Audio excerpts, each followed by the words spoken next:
کربلا کے کسی بھی عمل پر، کسی بھی کام پر، حسین کی کسی بھی فکر پر اعتراض نہیں کر سکتا۔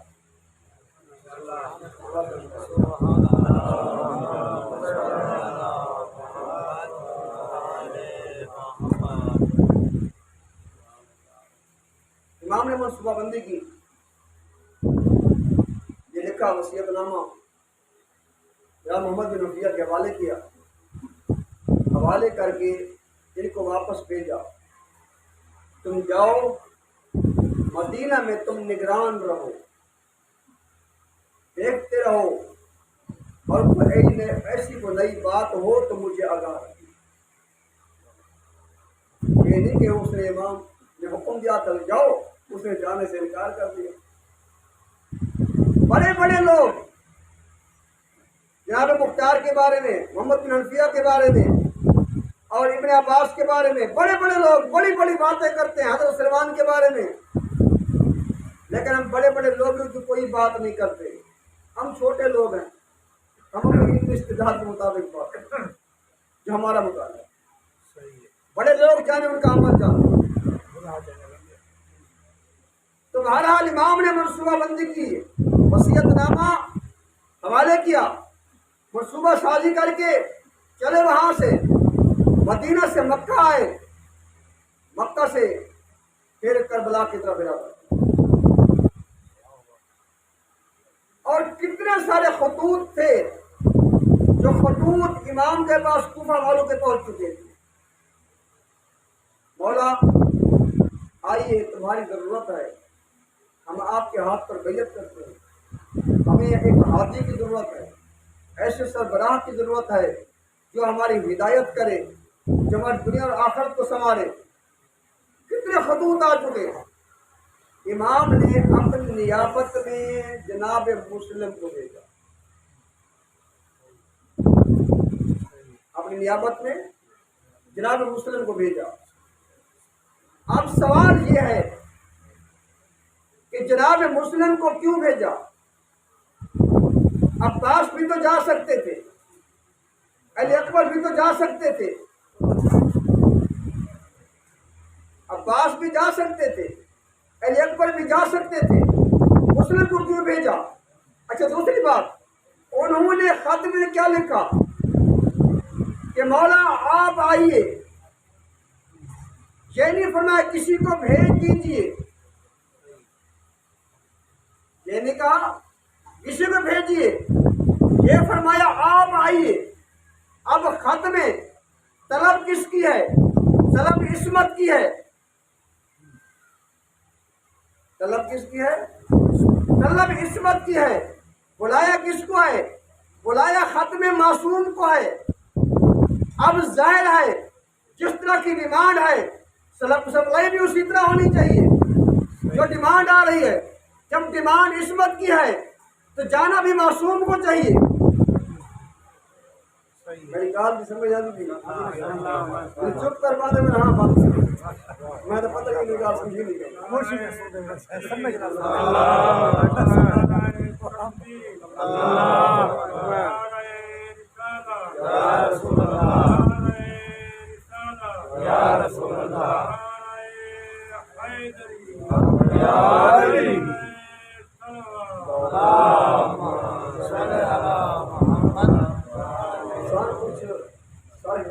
پتہ چلتا ہے کہ بھائی یہ بات سمجھ، لیکن جب چپ کر کے بیٹھے ہوتے ہیں ایسے چہروں سے معلوم ہوتا ہے کہ پتہ نہیں کیا تو سمجھ نہیں آ رہی تقریباً وہ بات ٹھیک ہے، لیکن اگر مقرر کی حوصلہ افزائی کچھ نہ کچھ ہوتی رہے نا تو سامنے بہت سارے طریقے کھلتے جاتے ہیں، تازہ سامنے آتا ہے۔ تو بہرحال اب ڈیمانڈ تھی عصمت کی، بلایا گیا تھا معصوم کو، اب بھیجا گیا کس کو؟ غیر معصوم کو۔ وہ معصوم کو طلب کر رہے ہیں، بھیجا جا رہا ہے نیابت میں عصمت کو، اس کو غیر معصوم کو بھیجا جا رہا ہے۔ کیا اب سوچنا یہ ہے کیا گلشن عصمت میں معصوموں کی کمی تھی؟ گلشن عصمت میں معصوموں کی کمی تھی؟